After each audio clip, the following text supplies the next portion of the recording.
This episode of the Maverick Podcast is brought to you by our friends at Temu. If you haven't visited Temu, now is the time to check it out. You can pretty much find everything on Temu. They're celebrating their second anniversary. We got a special deal for you. For all new users, now is the time. There's a link in the description or also a barcode somewhere over here that you can scan. Download the app, enter DWE3775 to celebrate their second anniversary. They're giving you $100 cash. This applies to all US users on qualifying order. If you're not in the US, we've got a deal in the description for you too. Now let's get into what we personally use here on the Maverick Podcast on each of our episodes. This dual battery charger is super useful. You can use it as a case to transport two batteries. The lid uses a magnet to close. Of course, USB-C charging, and in the front it has a screen to indicate the battery percentage of each of the batteries. This cold shoe phone mount comes in clutch all of the time. This enables us to check the focus, exposure, and overall composition for the Maverick Podcast. Once again, big thank you to Temu for sponsoring this episode of the Maverick Podcast. Get $100 cash, link in the description, $100 cash on your qualifying bundle. Remember the code DWE3775. Now let's get into the episode. You got to realize that whatever you're doing, you're competing with somebody. What is it that gives you an advantage over your competition? Whatever you're good at, try to be great at it. And if you're great at it, good things will happen. I'm far from average. That's why I had to come sit down and chop it up with DJ Maverick. They know my name from coast to coast and even in Dallas. I use my talent when I'm faced with a challenge. Gratitude strength is my magnet. Close your eyes and imagine. If you can see it in your mind, then you can have it. Maverick Podcast. Welcome, ladies and gentlemen. You could have been anywhere in the world, but you're here with us. This is the Maverick Podcast. I'm your host, DJ Maverick. Today we have the illest, the one and only KO in the building. Welcome to the podcast. Thank you for having me, Mary. Second time around, I'm honored to be here, for real. For the 1% of the people out there that don't know who you are, tell us a little bit about yourself. Yeah, so I'm going to go right here. So yeah, for those of you who don't know, I go by the name of KO, the illest alive, an artist from Enid, Oklahoma, who's kind of just been a transplant here in Oklahoma City, maybe like the last 7 years or so, just making music, moving around, doing my thing. So yeah. Yeah, all is well. For sure. All is well. I was telling you, I've been checking out the new project. Yeah. It sounds super soulful. I don't know how you would describe it to me. It has more of an R&B feel. For sure. More of a soulful feel. Tell me about this project. You were telling me you work with multiple producers. What was the concept behind it? For All Is Well, really it's just been about evolution in life. You know what I'm saying? Like, I'm growing older with my music. I'm not 19 years old out here rapping anymore. So it's kind of just like, I want to speak from a conscious place. Like, I want to make music for adults. You know what I mean? Like, I want it to make sense. Like, what are we really intaking? So for All Is Well, it's just like, all of my albums are kind of like an emotional experience because I try to tell a story with them. But yeah, overall, really it's just about, finding peace and understanding that regardless of what the trials and tribulations, the ebbs and flows, like all is well. Like everything is good, better than we know normally because somebody somewhere got it 10 times harder than you. So you got to really evaluate things and say, you know what? I'm all right. It's good. Everything is good. Yeah. Do you think that that's the direction that you're headed as an artist? You're talking about singing more, rapping less. Is that kind of what you want to do, or is it just for this album? I wouldn't say that per se. Like at my heart, like I'm a pure hip hop artist. Like that's who I am. You know what I'm saying? Like those are my roots. If it wasn't for that, I wouldn't be doing music at all.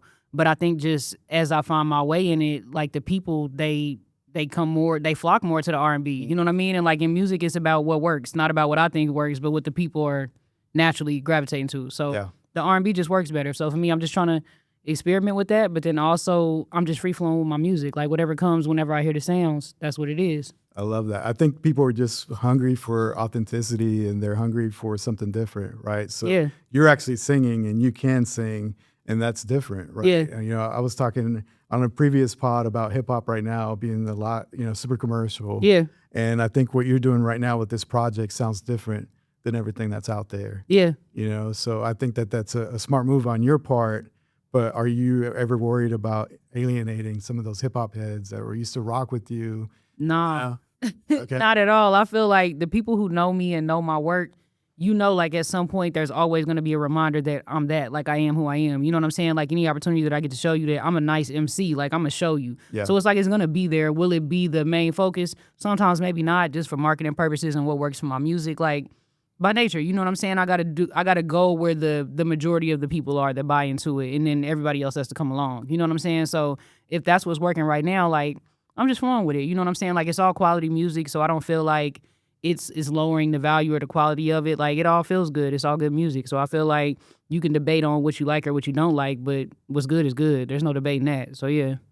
when you were going about the producers and checking out the beats and everything, how did you go about that process? Because I was telling you, like some of the songs, it starts off, you feel like, man, you're like at an orchestra or something. Like everything's like, the sounds are organic, they're majestic, they sound big, they sound really cool in the car. Thank you, man. Last week I had a girl tell me that I was an ethereal goddess, and I've never been called that. That's awesome. Hey. So I think that's the best way to describe it. Like I like ethereal sounds. You know what I mean? Like I like things that are abstract. I always tell every producer that I work with, let me hear the beats first that everybody always passes on. You know what I'm saying? Like whatever people are hearing off rip and they think is trash. Yeah. When you discover after you do it for a while, most people don't really have the ear for it. It's like you don't know what's gonna work for real. And if you did, you wouldn't know what to do with it. True. So with me, like I'm always like, let me hear what's the go against the grain and then let me see what I can create. And I've been successful in being able to make that work time and time again. So that's really my formula. I'm going for, if it's a YouTube producer, I want your beat with the least views. You know what I'm saying? Or I want what's not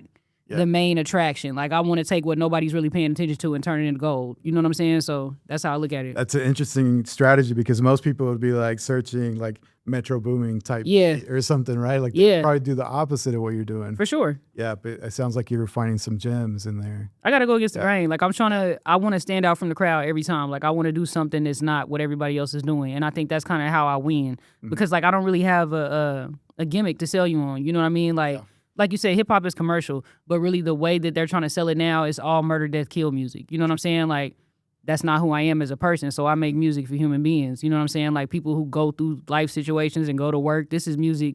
This universal. It's not for one pocket. You know what I mean? So I try to touch everybody. People who are in tune with their emotions and how they feeling and what's happening. And that's not to say that you just sitting around crying all the time, but it's like acknowledging that real things are happening that are determining how I grow and form in this space. So I want to touch on stuff like that. So yeah.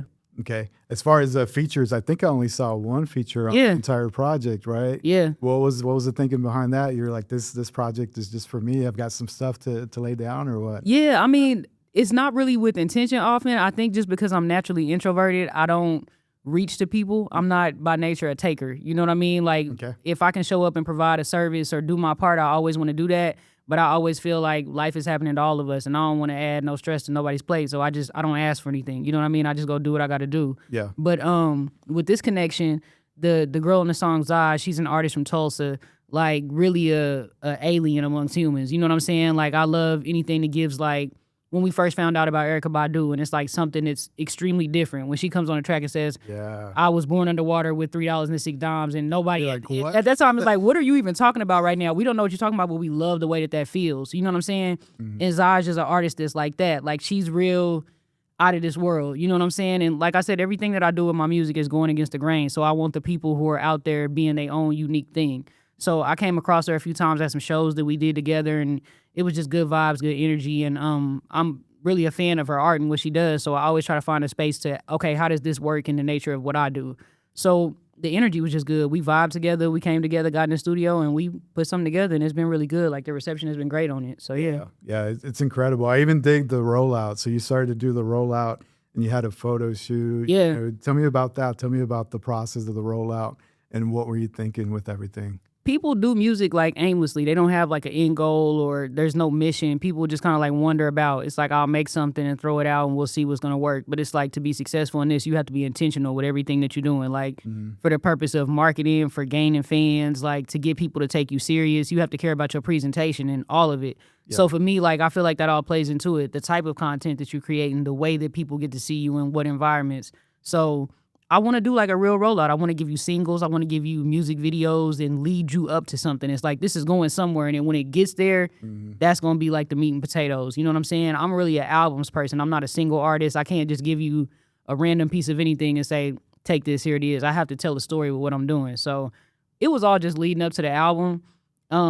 Like the reception for it has been great, like a lot of love, more than I normally get. You know what I mean? But I think whenever, like you said, when you go for authenticity, like you win every time. So yeah. Do you find that it's being picked up by different radio stations and different playlists that normally wouldn't pick up your stuff just because it has a completely different vibe?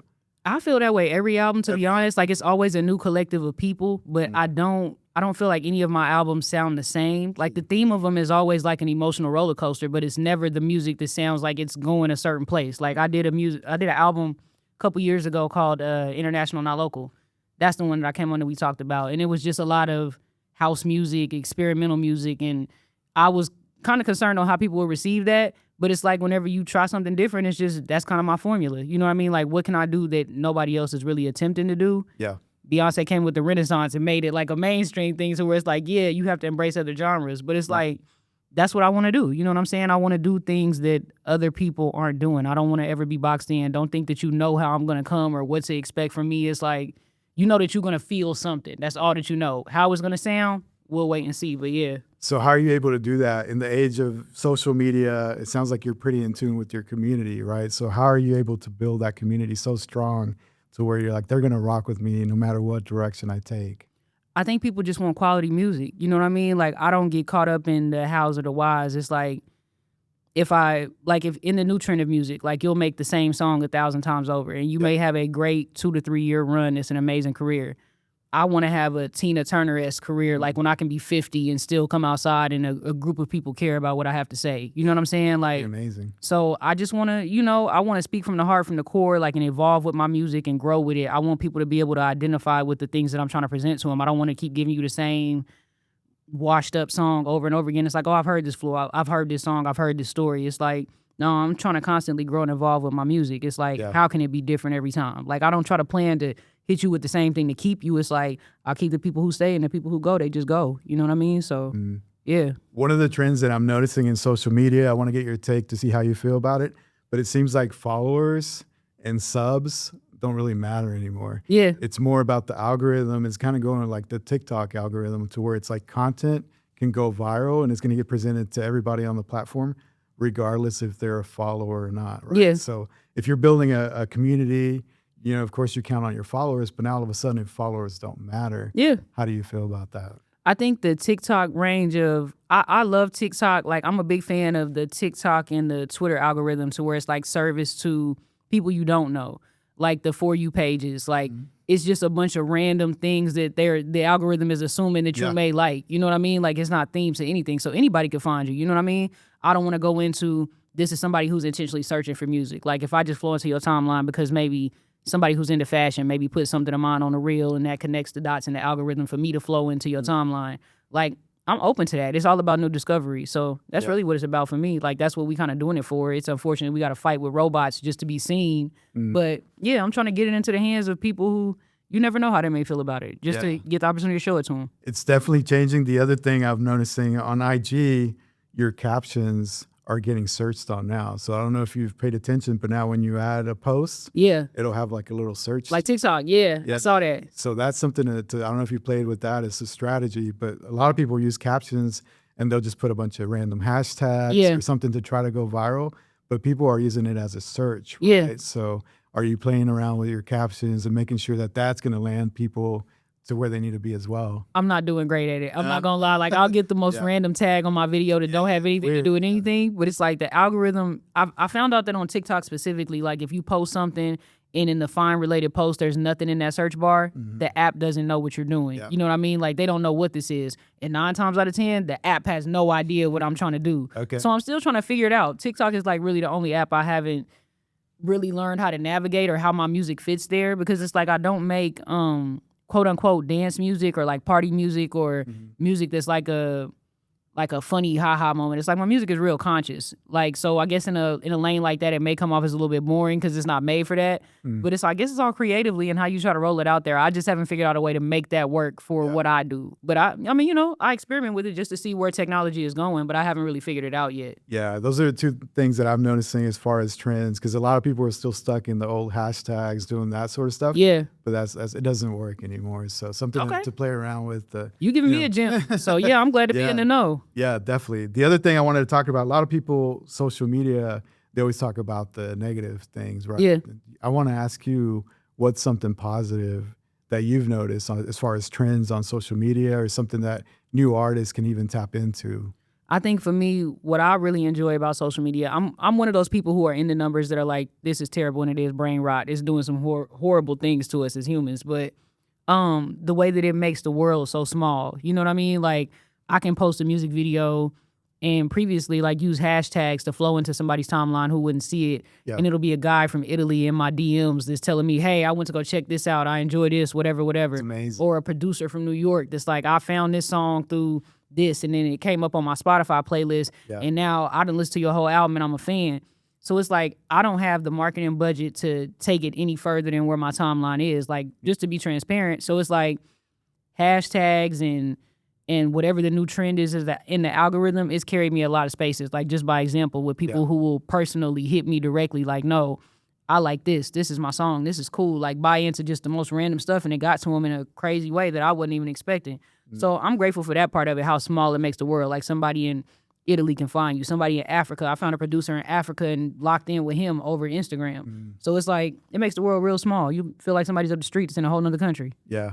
I can't believe it's been, you said probably 2 years. It's been about 2 years now. So, yeah. man, time flies. For sure. The other thing that we were talking about is all your community work and everything you're doing with that, right? It's called IBA Cares. Yeah. Right? So tell me about that, because I'm not really tapped into that. And like, what are you doing with that? When did you start it? Why did you start it? My very first year, we just started with the Angel Tree because, like, I tell the story of how I was a kid who was an Angel Tree kid. You know what I mean? Like, I grew up and my parents were incarcerated. So they have this program in the prison to where it's like you can sign up if you have children. Okay. People out in the world will sponsor your kids to make sure that they have gifts for Christmas. Got it. And it was a lot of years that made sure that I had Christmas. You know what I'm saying? So I'm a strong believer in paying it forward. It's like if you benefited from something, you got to, like, pay your fee in the ecosystem. You know what I'm saying? Like, do your part. You know what I'm saying? To keep this going. Yeah. So for me, it's like taking the opportunities for whatever attention that I have on me to be able to use that to do positive things too. You know what I'm saying? Like, of course, I want to make money and be successful, but it's like I care about the people that's coming behind me. You know what I mean? Like, I'm going to take it so far, but I'm not to be cliche, but I do believe the children are the future. Like, I care about those kids and what they're seeing and experiencing.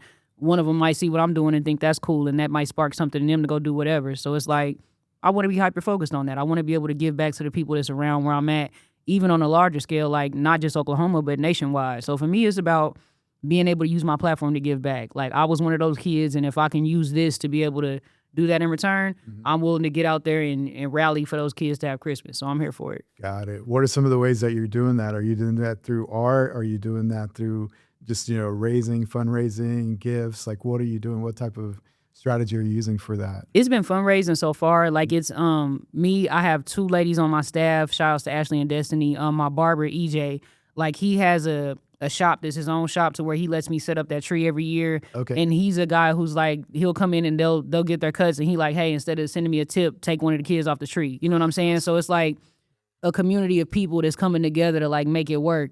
So for me, it's really about, again, like I said, just feeding back in to the spaces, not even the spaces that I'm in, but the people. You know what I mean? Like, I'm a person who genuinely cares about the people and the outcomes of what's happening, like, in the world. Like, not on some, but I mean, that's who I am as a person. Like, I care about the world and my surroundings. I can't help it. So, yeah. Yeah. Speaking about the world right now, it's so crazy, especially on a political level, everything that's going on. How do you balance being, entertainer versus being an activist, right? Because oftentimes I find myself where I want to speak up on issues and stuff, and I'm like, I'm going to do that. I'm sure it's going to alienate a lot of people. It's going to make people angry. I can already see the comments that are going to roll in.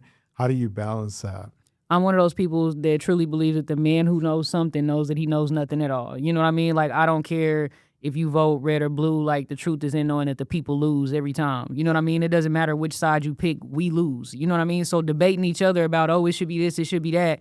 Do you know there's other countries where they're getting free health care and going to school for free? It's like, we're fighting for things that are not even beneficial to us on any scale. Yeah. So I just don't, that's something that I opt out on. Like, because I feel like if I gave my true opinions, they'll think like I'm a kook or I'm just an airhead person. And it's like, nah, like, I'm really strong in my beliefs that it's like the government, unfortunately, is not for us. Like, it's for richer people in a different tax bracket. Like, they're trying to bargain for themselves and what they need. It's not about the day-to-day working band or what's going on. So I don't really have a dog in that fight because I don't believe in it either way. So it's like, either way we lose. I'm for what's pro to people. So it's like, if it's somebody locally, like your state senators or your mayors, the people who are trying to make moves for the people on a local level, I'm here for all that. But as far as like nationwide, it's hard to fight for change. And most of the people who do, they lose. And that's just the unfortunate truth. You know what I mean? So do you just try to, stay out of it altogether? Yeah. You're like, I don't want to be involved. I opt out because I'm not I have no strong beliefs in that because I don't feel like it's for us. You know what I mean? And it's like we can fight and we can bicker with each other, but it's like at the end of the day, when they make the points that they want to prove and they determine the laws and these things and they make all these changes, we'll have no say-so and we'll all be stuck. Whether you rich or poor, it's like, think about when COVID-19 happened. It don't matter what your tax bracket is. Whenever something hits that affects us, we all affected. It don't matter where you at, what's going on. So I feel like with government, the same thing. It's like we can bicker about tax rates and all of this stuff, but it's like, we lose. These aren't pro us. They're going to take your money and do what they want to do with it to fund wars and do the things they want to do that don't benefit you or the people in any way. So it's like, I don't want to say that the fight is in vain, but it's just not a fight that's for the people, to me. Yeah. Yeah, I just hate to see, like, you know, our own people fighting in the comments for people that don't even know they exist. And don't care about you. Exactly. Yeah. And it's just like, man, what are we doing? We're just divided. So I thought I would ask you about that. Yeah. Just because it's hard to balance, like, especially if you're an entertainer, you're in the spotlight, you're in social media. Oftentimes you're just like, man, I got to say something. But then it's like, do you really though? I mean, like if you think about that, the Dave Chappelle joke, like, True. Do we really care what Ja Rule thinks in a time like this? You know what I mean? Like that's not making the change, and it's not enough. Yeah. Like, you know, it's something bigger than us that's happening. Yeah. But there's so many comedians too, like so many comedian podcasters that all of a sudden they're like giving their takes on like politics and stuff like that. I was like, I don't want to get my political strategy from a comedian, you know? I don't care, bro. Like, vote for who you want to vote for. Fight your fight. Like, at the end of the day, I can't tell you what side to pick or what's right or what's wrong because who am I really? You know, I respect everybody's decision to decide what they want or whatever they side of the fence is. Like, I just respect it. I'm always safe in that space because it's like, I respect however you feel. We can always agree to disagree, and I'm never a person who's going to make you feel some type of way about it. So. Yeah. I'm honored that you stopped here today because you're on your way to a show tonight. Yes, right? sir. So that just speaks volumes of how busy you stay. How are you able to balance everything, right? Like most artists, like some artists, they don't even want to do interviews before a concert because they're afraid they might lose their voice or something like that or just be out of the zone. How are you doing everything that you're doing and just keeping sane at the same time? Most people don't understand like the work ethic that it takes to do this for real, like at a legitimate level. You know what I mean? Like people just think they can fly by night, drop a song, do a show every once in a while and think that's going to wake up and turn into something, but it's just not how it works. It's about which one of us is going to outgrind the other. And like for me, I have that Kobe Mamba mentality of I'm going till the wheels fall off every time. Torn ACL, I'm still out there shooting. I don't care. I'm out there. I'm making it happen. Mm-hmm. So it's like, to me, it's not a big deal. It's just another day for me. Like we do multiple events. Like we'll do one show that afternoon, leave and do one that evening. Like it's just a part of the flow. You know what I mean? And once you get there on a real scale, that's the flow of your day. It wouldn't just be Maverick. It'd be 4 other people I had to go see and do interviews with for my album rollout. Like, I'm honored to be here during the week of my release because it's like for me to be on not an international global scale, but it's like to be able to have access to media to come and talk about my album and promote it, to have like a real media running rollout. So I'm grateful to be here. Yeah, I love that. Tell me about the show tonight. Is it like what kind of lineup, what kind of vibe? Because you're coming in with the new project. Yeah. Are you going to be forming that new vibe, or is it a mix of both, or what are you doing? Nah, it's the new vibe for sure. Like it's a concert, it's a showcase series called Queendom that they host out in Tulsa. It's a lady by the name of Jerica Wortham, Jay Parlay. It's an artist group. They do a showcase. It's real big in Tulsa. Okay. You go, it's usually a couple hundred people. She's grown it to where it's kind of like a mini tour. We did Arkansas last week. She's working on building it out into Kansas City, into Texas, and just having like a showcase for women. You know what I mean? Like all lineup, whether you do poetry, whether you rap, you sing, you paint, you cook, this vendor booths. Like it's like a mini festival type vibe. Really? Okay. So she's been doing it for years. Like I just so happened to get in the mix the last 3 or 4 years. And whenever she's been doing it annually, she invites me out. So again, just an opportunity to get to where the audience is there. It's not an empty room. Like it's new people to find out about what you got going on. So I'm here for it. Yeah. We were talking about collabs before we started recording. How do you decide who to collab with and if it makes sense, right? Because I'm sure people are always DMing you, hey, like, can you do a few bars on my track or whatever? Or, hey, can you come to the show or whatever? Yeah. How do you figure out which collabs are worth doing? I'm really an energy person. Like for me, like if I've met you and really experienced like your vibe and what you own, like if we click, then I'm pretty much one of those people that whatever you asking me, like I'll pull up to do. Like if we click and I feel like your energy is genuine and it's that. Okay. Other than that, it's probably just business. Like if people reach out and hit me, they'll get directed to my manager. He'll give them the rate and I'll do my thing. Like I keep saying, I'm not one of those people that just rap for fun or because the studio open. It's just not who I am. You know what I mean? I'm not in a space in my life to where I'm doing it that way. Like I'm trying to build this into something. So I'm only doing what makes sense and what's worthy of my time at this point. But yeah, like I'm one of those people, if I like your music, I'm a tap in, I'm gonna get with you. I'm not one of those people that's too cool to say, hey, I like this is dope. Like, let's see what we can make. Like, I'm always the person that want to connect the dots. So I'm here for it. Like, if I like it, I'm coming to see about it. What if the money is right, but you're not sure about the vibe? You've never worked together. Yeah. What would be the strategy there? I don't really, if I like it, if it's enough to where I can even just get by, like I care about everything that I create, but if you've created something that's of enough substance to where I can get on there and add value to it, I'll do it. But if whatever I'm doing is still not going to be that, I may opt out. That's who I am. But I care about the quality of the music overall. So yeah. Yeah. I see that you're investing, in your rollouts. Making music is expensive. And I can tell right off the bat with the producers that you're working with the rollout, the photography, the videos, you're investing money into this. For sure. Right? So have you found new ways to be able to monetize, to be able to think of it as a business, right? Because you can't always just be in the red type of thing, right? Yeah. So what are you doing to be able to monetize everything? My return right now has been the music itself. Like I don't make the most money off of streams, but it's enough to say that I'm proud that I made a few $100s here or there off the streams. You know what I mean? The most money that I make is from shows and merch. Like I'm learning that on a very low scale, that it's like, no, that's a big part of it. Like showing up to those shows, having that merch table out, you never know who will want to buy into it, but then it makes you get picky about graphic design and what you're creating as far as the merch. You can't just slap the picture on there every time and that's the t-shirt. It has to be something to where even if this isn't attached to you, with somebody like it. You know what I mean? So really trying to grow and develop in that aspect of it. I want to build it into where my audience is big enough to where I can go on a legitimate tour and really make money. Yeah. But it's still a lot of groundwork to do just to expand it out. But again, that's money and marketing. Like to get it to the people who are your crowd, like it costs money to do that. So I'm still trying to figure it out. Like in total transparency, it's still in the process. It hasn't happened yet. Yeah, hip hop is all about storytelling, right? So you were talking about how social media right now, everything's global. Yeah. It's a smaller world now, right? So if it's about storytelling, how do you make sure that your stories connect with somebody that's across the world? How do they vibe with you here, when they're like completely different space?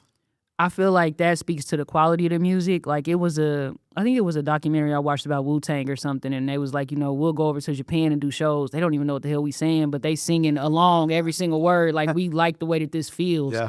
Like I've been fortunate enough to be somebody who makes music that feels good. You know what I mean? Like in a lot of different venues, whether that be hip hop, R&B, experimental house music, like it all just feels good. I feel like if it's good music, like I said before, there's no debating it. It's like if you make stuff that's quality and of substance, people gonna buy into it every time. Like that's the reason why the Kendrick Lamars and the J. Coles and the Drakes are big people. It's like if you present good quality music and it's something for them to hold on to, they usually lock in, like, and it turns into something. So yeah.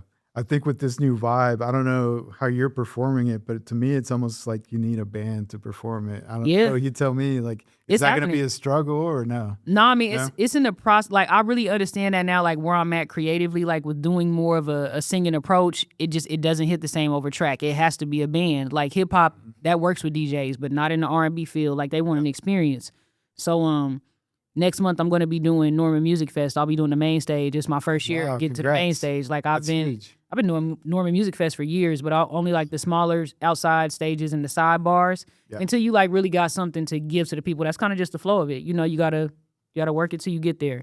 But for me, it's my first year getting that main stage slot, and I'm gonna be on at 8:30, so it's gonna be like a prime slot. Like the people will be out there. Like it's gonna be big. It's big for me. Yeah. So we got a band together, and it's gonna be like a live band presentation style of show, and that's always worked for me. So I'm excited about it. Have you worked with the band before? Because every time I talk to bands, getting the logistics of just even practice times, making sure that everybody's on the same agenda and same vision, right? Because this is your art, you love it, but does a bass player love it? He don't care about that. Like, So have you always worked with the band? Do you like audition new members? Like how do you do that? So annually, I usually throw 2 shows. I do a concert series called Night Shift and Members Only. Night Shift is my R&B show. It's the more to where it's an intimate vibe with a live band.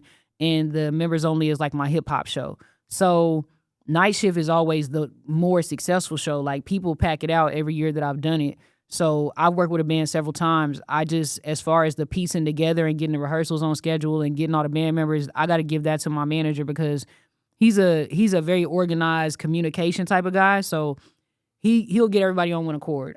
He's made it into a space to where I just got to make the music and show up and do my job. You know what I'm saying? And just hustle and move my feet. Like the minute details, he handles that. So it's like as far as getting everybody on schedule for rehearsals or the price points or how many rehearsals we can do, how long they'll be able to do we need to find a space to be able to rehearse in, like all of these things. He's real good about the tedious stuff. So I can't complain about that part. It's really been a breeze as far as piecing the band together. Those are kind of headaches he has to have. I do all the other stuff. Yeah. Have you gotten feedback from the band that it's going to be challenging? Because when I listen to this new project, the samples and the production is crazy, right? So if a band is going to have to like do that live, how challenging is that going to be for them? Well, for this show specifically, like it's not all rooted in a new album. Like with it, I think this is my 10th album and it's like a big monumental celebratory moment for me. You know what I mean? Like the past 7 years, just really building myself into a household name and being, it's not too many times that I can leave my house and run into people who've seen my art or what I do. And it always blows my mind because I'll be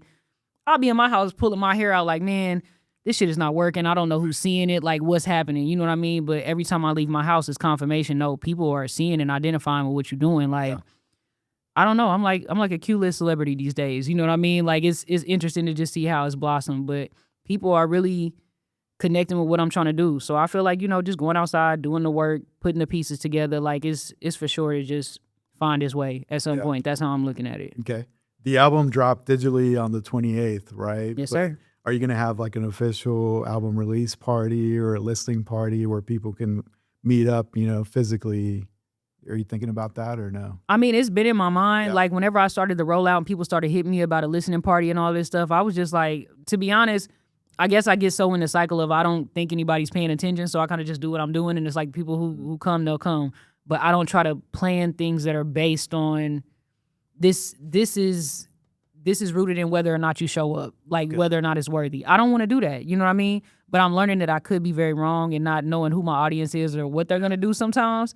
I kind of wish I would have planned for it, and I may need to plan forward just to have like a discussion about the album in general and creatively where I am. Yeah. But no, it's not planned right now, but I would like to do something like that in the near future. I'm always just thinking about, you know, community and how can you develop that relationship even further. So I'm just thinking if you had a listening party, invite people, because when do you get the opportunity to do that, right? Like we're all just so digital now that I feel like in-person events are huge. Like I miss it oftentimes, you know? No, I'm glad that you said that. I mean, just the experience of the rollout, just seeing how people was like, hey, is there going to be a listening party or something? Like you're right. The people do want to see me and talk to me and communicate with me in ways that I'm not even thinking about. So moving forward, that is something that I definitely want to keep in the back of my mind for real. And you know, I'm a big fan of putting music and food together. Yeah, so I love that. I'm already thinking about if you made a listening party. I'm here. If you want to do ARRI and have me pull up, hey, cool. I'd love to, like for sure. All right, cool. I love the project. I think it's like you said, it's different. And I feel like every album, it's a different you. Yeah. Would you call that a progression or would you call that an evolvement? Like you're evolving as an artist or? I think I'm evolving as a human being. Yeah. Like it's not even, I don't think the music comes secondary just to me being a person. Like I go home and I got real life things going on outside of what I'm trying to do to be successful.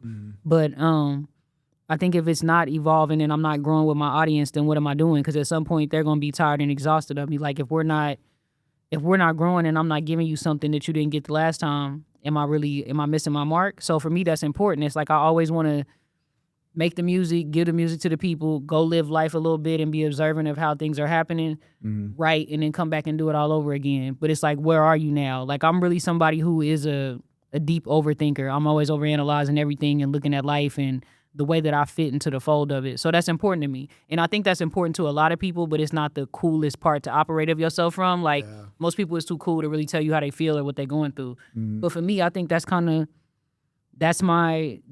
gimmick, if nothing else. I'm not afraid to say how I feel or if this is moving me or what this is. Like, I don't have a problem with speaking from a space of emotion or feelings. Like, that's always the easiest place for me to operate from. And I think that's my connection to people. Even when they don't get me physically, you feel me. You know what I mean? So how does it feel? Because I'm not an artist, right? So how does it feel from an artist perspective? To me, outside looking in, the albums, your catalog, it kind of seems like a journal, right? Yeah. If I was an artist, I would be like, when this album was coming out, like, I had this going on in my life. I was struggling with this, that, right? When you go back to your projects, do you like identify like what was going on with your life? Or I don't know who that person was. Like I go back and it's like, that's not me anymore. I don't know. How do you look at that? Yeah, like for sure. Some of the music that I wrote in 2018, 2019, I couldn't write it today. I'm just not that person anymore. So I'm not a person who's like, oh, you need to recreate this or I like this. I'm one of those, artists who if you come to me, oh, well, I like this version of you. Well, you gonna have to play that album because I'm not gonna be able to recreate it. You know what I mean? Okay. But I'm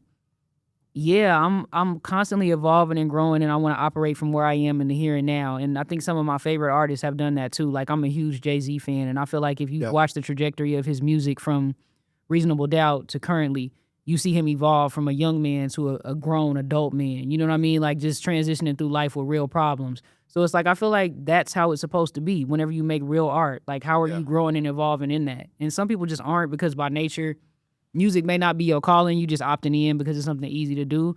Yeah. But I feel like whenever it's really that, like by nature, you're going to grow and evolve with it. And I feel like that's limited, right? If you think about the artists that are able to do that, like Jay-Z, maybe Nas. Yeah. I don't know, it feels kind of weird to say J. Cole's kind of an older artist, but compared to some of the other guys. But him too. If you go to Friday, like what was that? The Come Up. If you go from the Come Up to now, I think you see him evolve as a man. Like, I got into his podcast series, I think it was Inevitable. Like he did a podcast series just talking about his career. Like I think as he gets ready to set himself up for retirement, all of the things he didn't spend time giving people, he's trying to roll that out now. Mm-hmm. So it's just stories about how he evolved through the music, what was happening in his life, how he was changing as a human being. You know what I mean? So I operate from that same space in my music. Like it's never trying to give you something I recreated. It's like, no, where am I here and now and what do I have to say? Like what is this relationship teaching me? What is this life lesson teaching me? Like somebody is going to feel you in that. So yeah. Why do you think hip hop is that way? Because if I look at other genres, you have examples of like these older acts and they're still touring. People are still like going to the shows, stuff like that. But sometimes in hip hop, they're like, I miss the old Jay-Z. I miss the old Nas. He doesn't do it the same, right? Like, why is hip hop like that? I feel like in hip hop, you hit a point to where it's like you start to grow up for real. Like hip hop is not, especially as an artist who creates, it's like, being 50 and saying and doing some of those things, it starts to get cringe. You know what I mean? So it's like as a grown man, what space are you really operating from in hip hop? And what I love about artists like J. Cole and Jay-Z, like I said, just evolving with the music. Like I've seen them from whenever you were chasing the trends and you want to put on the Louis Vuitton and do what's the trend to just being like, you know what? That's not even stuff that I really even care about anymore. It's like, I'm grown, I got kids, like real life is happening to me. Like I'm gonna come and display my skill, and I'm gonna go back in this cave for the next year. You know what I mean? So that's kind of the position that I want to put myself in. It's like it's a diamond every time you do come outside, but it's not something that you're just gonna get every single day. Like it's not that microwave stuff. You can take maybe that year or two to create something and come back and people will still care. Like they want to know what you figured out in that time. Like they care about what you have to say. Unfortunately, I'm one of those artists, so yeah. I love that you're not afraid to evolve, right? Yeah. Because like you said, you grow up and then you can't just continue to rap about the same things, right? Like, Mav, I'm not going to be nowhere on stage bouncing around in my 40s, like, and it's just, like, what do you really have to say? What are you giving to the people that's of value? Mm-hmm. Like, that matters to me. I care. I don't ever want to look a fool in what I'm doing. Like, I want to be somebody that people receive, and it's like, no, I respect that. Like, yeah.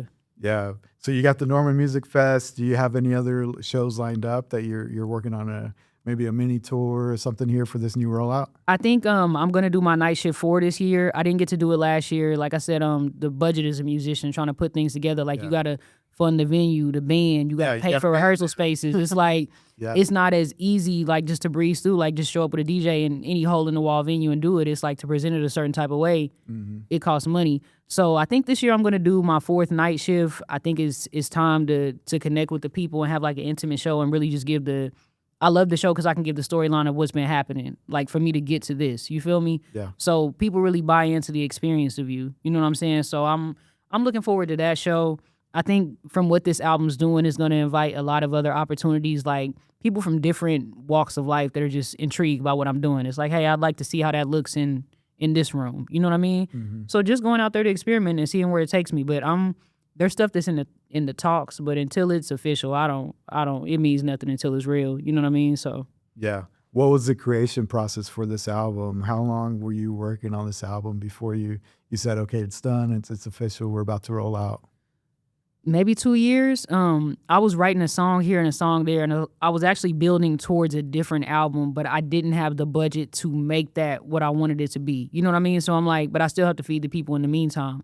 But what I learned is these things that I think are so grandiose or important to me, the fans don't care about that. They just want the music. You know what I'm saying? What? Like, Explain to me, like, is it production? yeah, like what? producing the album to the level that I'd want to. Like it's still going to come. The album is still in the works. It just may take me another couple years to present it the way that I want to. I'd like to shoot a documentary, go back home to Enid and just, tell the story of my life and where I come from and what makes me this way. Like my DNA is in the soil where I'm from. So it's like I gotta give you that to get the experience of me.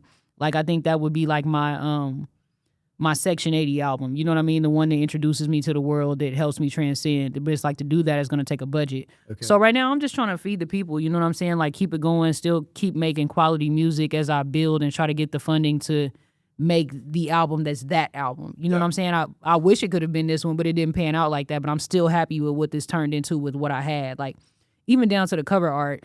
Just that photo, I thought it was so dope. Like, you know what I mean? It sets the vibe. I mean, like look at it, it's like, okay, this is different. It's different. You see what I'm saying? So it's like trying to rebrand from being like a young rapper into a grown woman. I want to be respected as that. So it's like the presentation of it all. Like I said, I care about visuals, the way that I'm giving it up, the way that it looks, and this was just another moment to do that. But I think it's been well received. I waste time like worrying about a lot of stuff like. The people get it and they love it and it's bigger than what I could have thought it was. You know what I mean? So, yeah. Yeah, I love talking about music. So I'm curious what's on your playlist. What have you been listening to keep you creative and to keep you thinking about new ideas? I've been listening to that Playboy Cardi and Weekend. I'm older, so it's like Playboy Cardi, sometimes that's the first time that I hear music and it's like, okay, this makes me feel old because I'm like, this sounds like a whole lot of noises going on. Yeah, you know a big what I mean? Playboy Cardi fan over. No, but I have to understand, like I have to hear it in the element that I enjoy. So whenever he linked with The Weeknd or if I hear him with Solange or any of these random artists, it's like, no, I enjoy this. I just had to see somebody else to present it to really understand what was happening.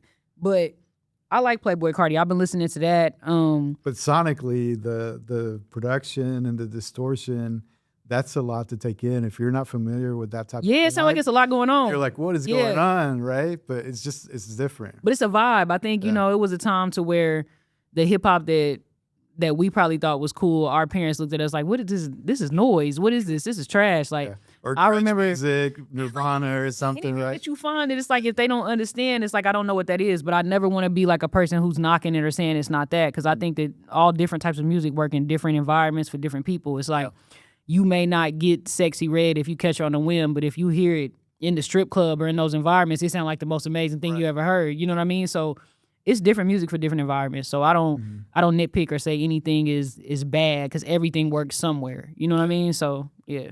Cool. So Playboy Cardi, who else is on? Weekend. It's this new artist named Rob49. He's this guy from Louisiana who's kind of having a run right now, and I'm enjoying it. He's not like traditional hip hop. He has like his barely rhyming half the time, but it's like I love the energy of what he's trying to do. I'm an energy person, so it's like even if you're not lyrically Jay-Z, if you give it up and it's animated and the things that you're saying are like that bold, like I'll buy into it. I like the show. You know what I'm saying? At the end of the day, it's all entertainment. So it's like, which one of us is going to put on the best show and be the most entertaining, regardless of whatever genre you may fall under, whether that's trap rap, classic hip hop, experimental hip hop. Like, is the energy there? Like, I'm a big Lil Uzi Vert fan. You know what I'm saying? Like, I like the dare to be different. That's just my thing. So yeah. I'm really open to all hip hop. Yeah. What about from a singing perspective? Because you're a singer yourself, right? For sure. So I'm sure you're listening to some vocals or maybe some R&B or something. What are you listening to that on that side of things? Heavy on the Summer Walker, Lucky Day. This artist by the name of Tidra Moses, who's like the underground queen. It's like she had the 20th anniversary for her album, for her debut album.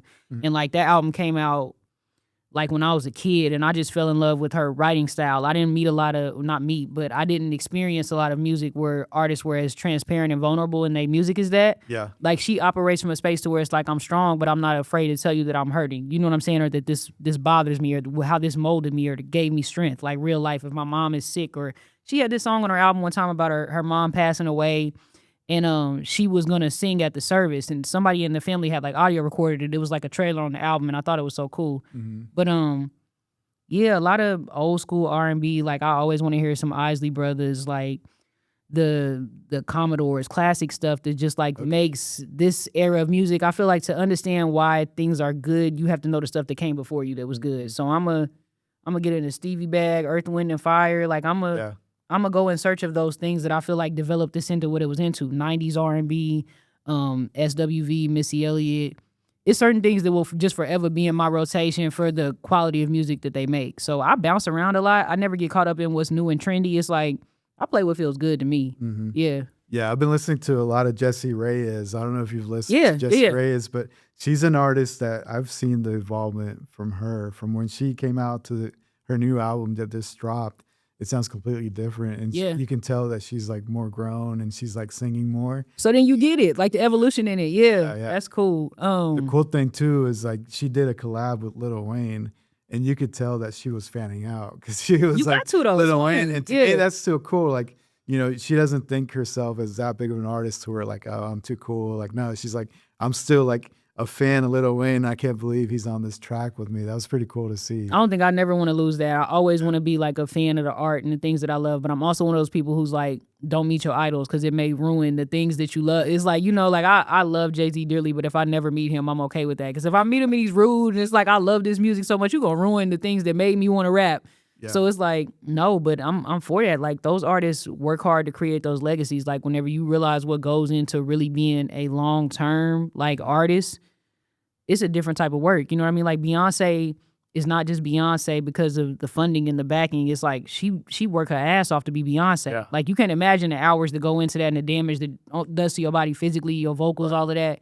But yeah, like once you created a 10 plus year for yourself in any genre, that has to be respected because it's not easy. Like people's attention span ain't that long. So it's like they'll get that 1 or 2 songs and then be done with you. Yeah. So if we still care 10 years later, I think that speaks volumes to the quality of music that you make. Yeah, for the fans out there, what would you say is the best way to support an artist, right? Because now with streaming, I'm not really sure if streaming matters a lot. Like it matters, but maybe going to shows or buying the merch or I don't know, you tell me, what's the best way for a fan to support their favorite artist nowadays? For sure, coming to the shows, like there's not a lot of money in the actual music. You know what I mean? Like it's less than pennies on a dollar that you're making per song.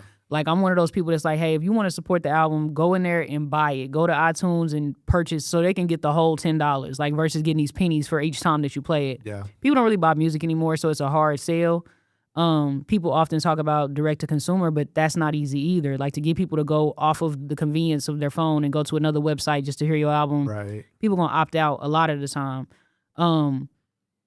Sharing the music, getting it to your friends, like I think word of mouth is like the biggest thing. Tell a friend to get people to listen to it. Yeah. I get the understanding that those numbers don't matter, but to an extent they do. Like if a label found me tomorrow and wanted me to pull all of the analytics from each app that I have my stuff on, that's my sales point. Yeah. So it's like if I can prove, okay, if I post a video and I can get 100 comments, like that's enough for them to say, okay, it might be something here. Like I'll give you $100,000 to invest in that, just because people might pay attention. If you got enough people to pay attention to you, it's money to be made there. So it's all about really sharing it, engaging whenever you see it. You know, like I said, buying the album, coming to the shows, buying the merch whenever it comes out. If you support that artist and you want to see it go further, like it really is in the financial backing because everything costs every single step of the way. So it's all about how, if I fund this, put your money where your mouth is. Like support it for real. So yeah. What about sharing a track? Like, let's say I'm just posting on a random, like I'm having a coffee or whatever, and, you know, people will add like a background to the post or whatever, right? But oftentimes we don't think about that. We just pick whatever sound is trending or whatever like that. Have you noticed that helps anything? Like if people share your song to whatever social media post they're about to do, is that like, I know visibility, it's probably great, but you tell me. Hell yeah. It's like if you, I think all of us run our social media pages to its own niche. So it's like if you're somebody who does fashion and you'll put my song in the background, could have been somebody who's not even in search of music. It's just like, oh, I'm watching this outfit, I think it's cool, or watching you do your makeup and I'm vibing out. And it's like, hey, I like this song. Let me go add this to my playlist. Mm-hmm. I think the discovery of music that's like effortless, you get the best fans by that. Like whenever I'm not trying to force feed it to you and you just came across it and developed your own love for it, that's the best way for people to find out about you. Because if it's like, hey, I'm the best artist out here, you need to listen, nobody's gonna take you. Say, oh, I don't want to hear this, man. Go ahead. Like But if they just find it and you enjoy it on your own accord, you never know. Like, that'll be somebody who's coming to the show and buying merch. It's like, I fell in love with this on the random. Like, I really like it. So I'm here for all of the random opportunities of people to find my music. Like, I don't want it to be force-fed to you. Like, if you find it through somebody else, through posting a picture, they having a house party with their friends and it's playing in the background. Yeah. Crazy enough, I was on TikTok earlier and there was a girl crocheting, girl by the name of Key. She was crocheting on TikTok and my album was You were playing in the watching background. crocheting on TikTok? How'd you get on that on your algorithm? I scrolled and I heard my song playing and I was like, wait a minute, and it made me feel really good. Like, it made my day. It's like, nah, like, people are making the sound a part of their day. Like, I love knowing that I can be the soundtrack to your life. You know what I'm saying? Like, that's big for me. So yeah. Yeah, and that speaks volumes about how this is a new like vibe, right? Like, if someone's crocheting, I could easily see this in like a coffee shop or something. Yeah. Because when you listen to the instruments, you've got some cool organs, you got some cool drums. Like, it just feels like a band. Like, Yeah. it feels like it's more organic, right? Very cinematic or theatrical sounds. yeah. Like, I go for that. So yeah. Yeah. The other thing that I always notice about you is like your fashion. You're always thoughtful about your outfit and what you put together. How do you go about that? Because I struggle with that, man. I suck at that. We from Oklahoma. Like, fashion is not the it's not a big detail of being from Oklahoma. You know, like, if you hear Miami or New York or LA, it's like it's a certain fashion or trend that's going on there. Like, for me, I grew up in a town called Enid, Oklahoma. Like, it's nothing in Enid, Oklahoma. You know what I'm saying? Like, on one of my albums, I have this song called No Cable, and it's like, I just wanted the latest, but Granny wasn't able. Imagination was vivid because we ain't had no cable. You know what I'm saying? So it's like, there's nothing to create the world outside of yourself. Like, TV and film and music give us so much to create the reality that may be happening outside. In Oklahoma, it's very slow motion, but in different places, there's a lot going on. Yeah. I fell in love with like Smack DVDs, which is like these old hip hop battle, on the come up DVDs type where people, it was a big thing. Like, whenever I was a kid, where people would do like DVDs talking about coming up in music or doing rap battles and stuff like that. But it's all based in New York. So the fashion of it, like, I fell in love with. I was a huge Dipset fan and Rough Riders when I was a kid. And it's like that edgy fashion with the Timberland boots and like, clothes might be baggy, but it looks brand new. You know what I mean? That's the like, thing. When you mention these artists, I automatically have the image, right? Like the big puffy coats. Yeah. If you mention like maybe like Cameron or something, you think about the color pink, right? How loud it is, like the way that he would get those flag jackets and then change it to pink and blue and then get the car. I'm gonna go camo. It's like it's just different types of making different types of fashion the culture of hip hop. And it's like I'm a big fan of that. It's like there was a time when, like, being the flyest person in the room who looks the nicest, dressed it was a stat. But it's like now it's just creative freedom to dress and create your own image or your own vibe. So I try to buy into that too. I love that Missy Elliott wasn't afraid to take fashion risk or just be her own thing. So I always strive to do that. Like, I wanna be my own thing. I wanna be an experience whenever you get me. You know that when I see her, I know how she coming. It's gonna be that. Like, you know what I mean? So I take pride in being that kind of person. Like, I wanna be fly like the artist I love. Yeah. So do you have fashion inspirations? Do you have people that you sort of like gravitate towards? I would say like a Tiana Taylor. Let's see, Rihanna. I love Rihanna's fashion because Rihanna is one of those people that don't care either, and she gonna take the fashion risk every time. Like, she'll come outside in a big heart-shaped fur. You know what I mean? It's like, where did you even find something like that? Right. Like, I like Lil Yachty. I like the big jeans and the most random shirt in your house with like this retro fly hat, like, and some good Timbs. Like, you can't go wrong. But I think really just creating your own fashion and what's comfortable to you. Like, I like to be comfortable, but I also want it to be like a noticeable thing when you see, like, I like how you put those colors together. I like that, the accessories, the small things. So yeah, I mean, it's a statement piece. Like, fashion, when you come in the room, like, they know that that's you. It's unique to you. Yeah. But like a Erykah Badu, I also love. Like, you'll show up in a turban and a jacket with some beads on it that somebody handmade, and it's the flyest thing you've seen. Like, but really uniquely just being yourself. I'm here for that. So does your fashion also evolve with your albums, right? Because this new album, I feel like maybe your fashion is gonna have to change as well. I don't know. You tell me. I mean, contrary to today, but it's more of a grown woman vibe that I've been on. You know what I mean? It's like I don't want to always show up dressed like a 19, 20-year-old boy. It's like I'm a grown woman, so it's like you got to show them that too. Yeah. But I think there's variety in it. I want to be comfortable, but I want to still be fashionable. Like, I'm still a woman. I still want you to know that it's that underneath all of that. So I present it that way. Yeah. So yeah. One of the artists that's great about doing that is Billie Eilish. I don't know if you've ever seen. I love Billie Eilish. Yeah, But she's and I'm being, listening like- to Billie. Oh yeah. Yes, I love Billie Eilish. You can see her like, sometimes she's wearing baggy stuff, maybe some dunks or Yeah. whatever. And then like on stage, she'll show up and do this Clean it up, before- pristine. Yeah. Yeah. So she's That's really the- good about that. Yeah. Both sides of the coin. I'm here for that. That's who I try to be. So yeah. Yeah. I definitely enjoyed the conversation. It always flies by. But before we sign off, where can people find you? Plug in your social media. And then let's talk about this album once again so they can stream it. Yeah, like if at any point y'all like what y'all heard, y'all saw I'm on everything at She Is KO. For all things me, SheIsKO.com. No dots, no spaces, no crazy spelling, just like it sounds. Yeah, man, KO. Okay. And the album is out now. All is well. oh, Out now on all digital streaming platforms. Like I just told Mav, just an experience to where it's like an emotional roller coaster. You know what I'm saying? We talking about real life issues. It's music. It's adult music, but I don't say that it's limited to that. Like anybody could navigate to that. Like I feel like it works in so many different spaces, but it's with the intention of like, no, I'm growing, I'm evolving. This is for grown people who are in the mindset of growing and evolving. That's what it is. Yeah, and it's a project. I don't know if you were thoughtful about the transitions and the order For sure, always. of the songs. Very but intentional. It's definitely one that you could just like hit play, no skips, and Let it just ride. like let it ride. I love that. Congrats on that. Thank you, man. All right, there you have it. Ladies and gentlemen, the super talented KO on the Maverick Podcast. In dreams, we trust.